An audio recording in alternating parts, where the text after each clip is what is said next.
This punishment ilianzishwa was initiated na mfalme wa Ashuru. by the king of Assyrians.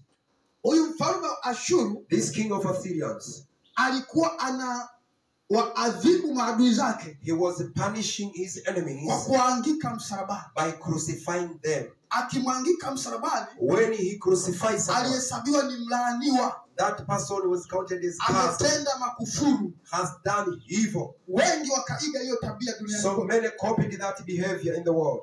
Wakaona ni adhabu inayofaa, They thought it is a beautiful punishment, ili wahalifu waogope. so that the criminals can be afraid of. Hata Wayahudi wakaichukua hiyo mbinu. Even the Jews took the same.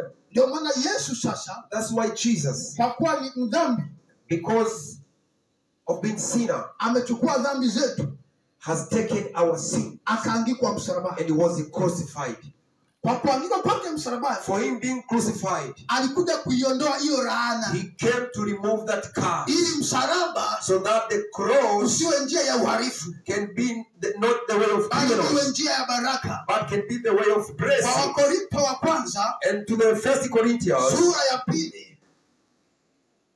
sura ya pili chapter 2, anasema kwamba he said that, kwa maana anaokolewa, because for those who are saved, neno msalaba the word is cross ni nguvu za Mungu, is the power of God. bali kwa wanaopotea But for those who are lost, ni upuzi kabisa. it is just a ignorance. Yesu akawaambia wanafunzi wake, Jesus told his disciples, mtu yoyote anataka kunifuata, whoever wants to follow me, mtu yoyote anataka kubarikiwa na mimi, whoever wants to be blessed by me, lazima akubaliane na msalaba. he must accept the cross. Na kuna wimbo katika tenzi unasema, And then like the song in the hymns, which msalaba says, ni asili ya mema. cross is the source of good. Kwa jinsi hiyo, In that manner, huyu mwimba tenzi this composer of hymns alinukuu kwenye maandiko quoted from the scriptures kwamba warokole, that the born again, watu wa Mungu, the people of God, ili wawe salama, for them to be saved, wawe tofauti na wengine, to be different